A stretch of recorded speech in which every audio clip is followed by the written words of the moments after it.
excited to find out why. Excuse me, Mr. Oliver. It seems to me that things are not well with you, if you forgive me for mentioning it.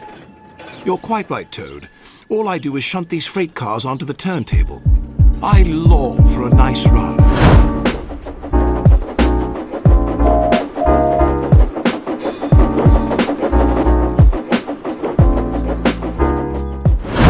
Oliver the Great Western Engine is based off the famous musician Oliver Tree. Okay, maybe that last part was a bit of a stretch. Oliver is actually named after Oliver Wicks, who was an extremely respected member of the Stroud Baptist Church, also being the Reverend's next-door neighbor. But Oliver could have also been inspired by Bolivar, a member of his class preserved on the Dart Railway, which is mentioned at the beginning of Oliver the Western Engine. He first appeared in the Railway series book Enterprising Engines, which was published in 1968, and his last appearance in the RWS was in Wilbert the Forest Engine, published in 1994. Oliver is based on the Great Western Railway 14XX class 042T, and for his own model layout, the Reverend did build an Oliver model, as shown here at his Farquhar station.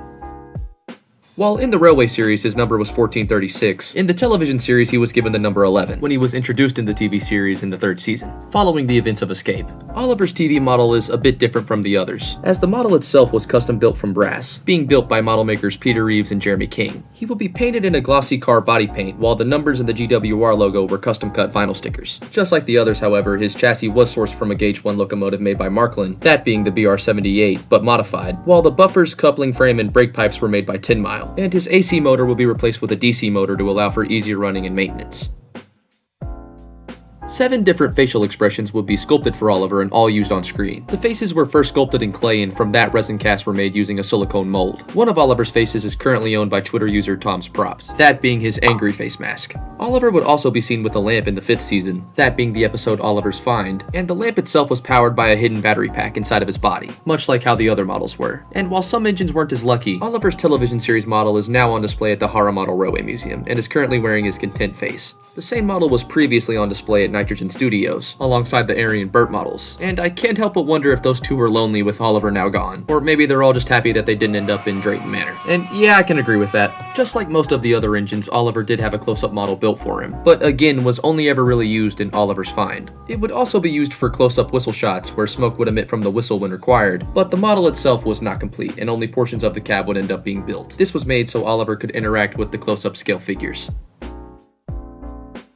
As we all know too well, in 2009 the series would introduce CGI as a replacement for the live-action models. It would take until 2014, but eventually Oliver was created in CGI by ARC Productions, being quote-unquote hand-sculpted in Maya, a 3D animation and modeling software, and since Sodor's Legend of the Lost Treasure has played on and off in the CGI series, at times having a main role but mostly just being a side character. More failed fan service from Mattel, and though he's been through some aesthetic changes, he still in my opinion looks pretty good. And even though part of his reappearance feels bittersweet, I'm still happy that the show was able to recognize this classic character and bring him back at least a little bit. Being such a fan-loved character, it only makes sense. I personally just wish it happened sooner. And while I have to give some praise to the CGI model and the CGI series for even introducing him, personally my heart will always stay with the original model. Oliver always stuck out to me as a kid, and it's hard for him not to, being so different looking from the rest of the engines. Even stepping away from physical appearance, the story of Oliver is something to marvel in, being an engine who was narrowly saved from scrap, along with his trusty brake van Toad, and upon being saved is brought to the island of Sodor, where he doesn't have to worry about such anymore, and even gets his own branch line to operate with other Great Western engines, being deemed the Little Western. Even that small and brief summary is something to look up at, and I feel really helps to distinguish Oliver from the other engines. It's not only why he was so memorable to me, but to so many other people as well. And while the golden ages of Thomas and Friends may be long gone, the golden spot that Oliver has managed to work himself into in most fans' hearts will always remain, even if the show tends to forget about him. Thomas and Friends fans, however, never will, and that's what helps to make this character and all the other ones so special.